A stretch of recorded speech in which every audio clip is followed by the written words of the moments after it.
Right, so guys, what is going on? My name is Ben and welcome to this very, very different video. So today I'm doing some preparation for my next video. Well, I'm shooting a music video on Sunday, so I've come outside and I'm going to do a bit of research. Now, you might be thinking, why have you got a light outside?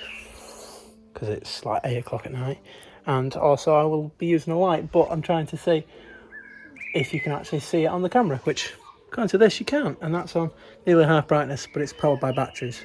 Obviously here I can get electricity, but where I'll be shooting I can't. So these are the sorts of things I need to be looking at.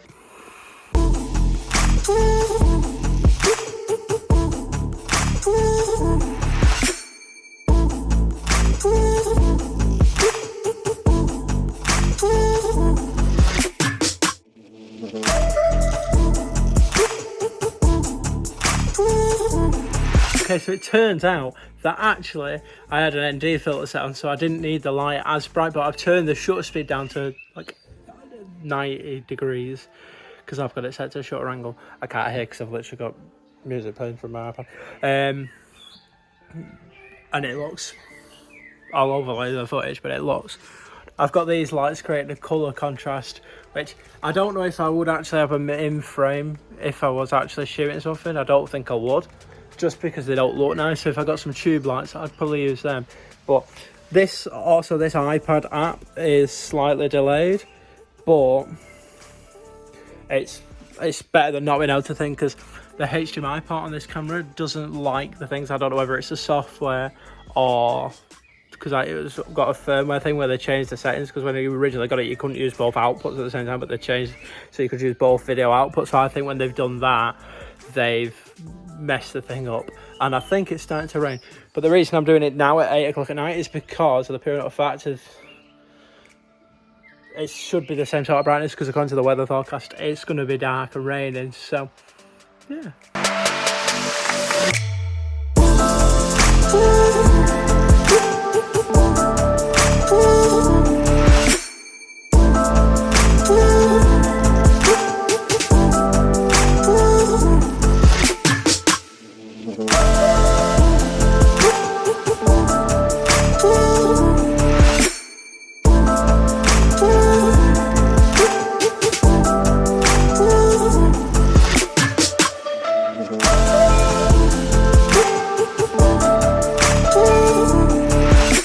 So now I'm going to try and do some slow motion, because obviously it's a music video I'm filming, so I want to try and do it at 50 frames a second. I'm performing the thing at double the thing, and then when I slow it down it'll be like slow motion. So, but obviously I don't actually have any proper way of doubling the music, but yeah.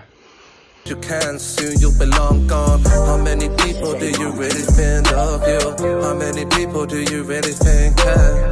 Say money doesn't make you happy. Say money doesn't make you happy. Yeah. I've got to say mad props to actual people who, especially because I'm doing it's a rap music video I'm doing. Got to say massive props to the people that actually do it at double speed, because it's probably quick and I can't even do it because I'm a bit dyslexic and my brain doesn't process things properly. So like, yeah, so that the way they do it, like super, because they do it at double speed and double the frame rate, they slow it down and everything's in slow motion, but the lips are synced up, and bear in mind I can't sing or anything, so I'm just saying, so I just look like I'm on the stroke, but I'm going to test it out. And that's the thing, now I've got to pack all this away. Was it worth it for the little bits of shots I got? Yeah, probably, because it's one of those things, isn't it? Like, I don't know. So my white balance is off, so that's not great, but this captures raw video, so theoretically that ain't an issue. I'll walk you through the actual setup that I've got. So I've got two Young YN360 lights. They're coloured things, they're quite cheap. I got them for Christmas the other year. Well, I got one of them for Christmas and then I bought another one. I could do with some better ones, but they were only about 70 quid, and proper decent ones are a lot more. So that's each, not for two. And then we've got the Godox UL150, which has got a newer softbox on it because I'm a bit cheap like that.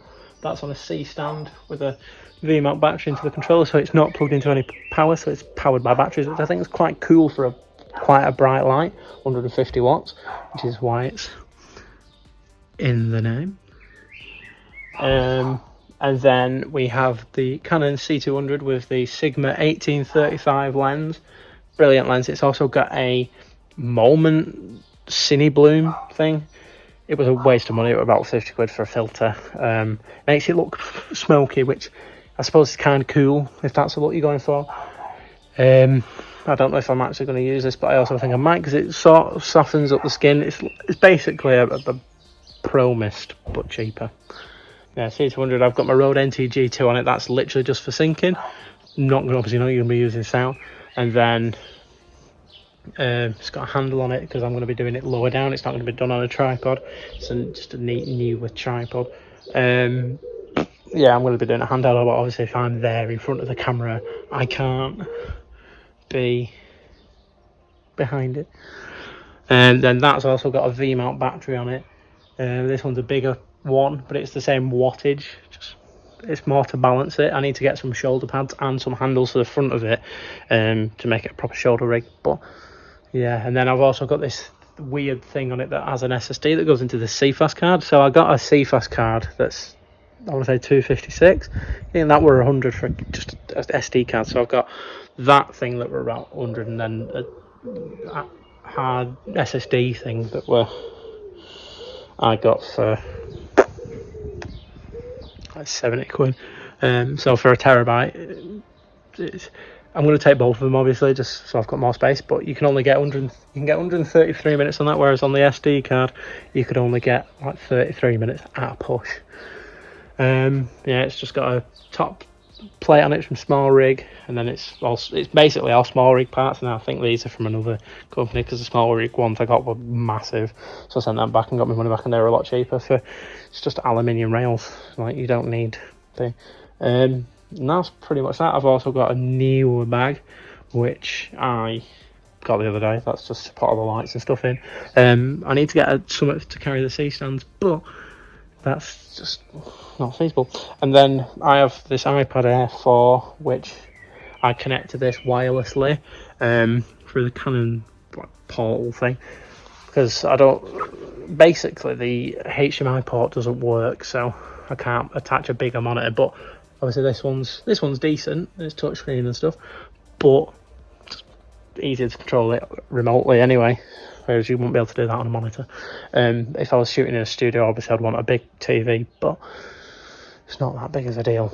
It's like quite delayed, but you're not actually composing or anything with this. You're composing with this in the viewfinder, and then this is just to monitor it, make sure it's all working properly. I've also got a matte screen protector on it, which is starting to bubble again, and I only put it on yesterday, so I'm a little bit annoyed about that. But I'll show you that this is what it looks like without any of the lights on this. So obviously this is no settings change. This is just, I've just turned them off just so I can pack them all up. And this is what it looks like before lights. This is with just the backlights, and this is obviously with them all. Looks pretty good. Let's see what it looks like without the backlights. It's not as bad as without the lights, but it ain't the greatest. Create depth, add depth to your image, and that's how you make it look. That's how you go from amateur to professional, is by adding depth. Whether that be through brightness contrast or through colour contrast. Hence why I use multicoloured lights in pretty much all my videos. So I've took the camera up and I'm now transcoding all that footage so it's easier for the computer to handle, because it's not the thing. I also got some other like B-roll type shots, doing a thing called second unit photography, which I might start doing. I want to make that into a series, because that's just, I can imagine that'll be quite fun, but I don't know, I'll get stabbed. So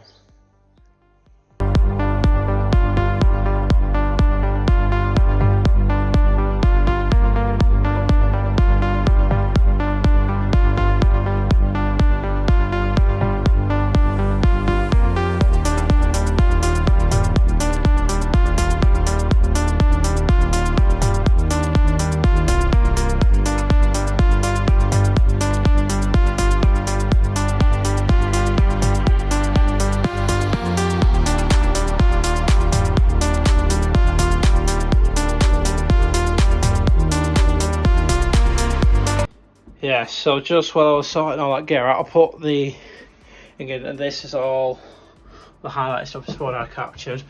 The reason I do this is because when I put it in Premiere Pro, sometimes it doesn't like the raw files. So if I can use these, then I keep the raw files for a later date. And then, yeah, I do it to a 10-bit Apple ProRes, which is quite ironic because it's a Windows computer. I no longer have any Mac. So I want to get the M1 Mac Mini, I really do, and then convert it to Final Cut. But to get the stuff off the SSD, I have this little converter thing that goes into multiple, and then, so it's that grey one with the lightning bolt, that copies onto an internal drive, and then I've also got a big 3TB drive that I put the original stuff from that onto the thing, and then I format that one and make that back into the thing for the camera. That is where I'm going to end this video. If you did enjoy, be sure to let me know by leaving a like on it. If you want to see more from me, be sure to subscribe. So yeah, I'm Ben, and this was a vlog. Mental. I know, how mental is that? Like, honestly, look at the quality of this. This is next level. Bearing in mind this was all used, like everything apart from the lights and the C-stands and the batteries and all the accessories, like the camera and the lens and the microphone and stuff, they were all used. This one new, but it's a separate thing. And it come out, I want to say, in 2016 or 2017. So for that, we might have been 18. And the lens is really old, but the quality you get, it's sick. You can't even say that.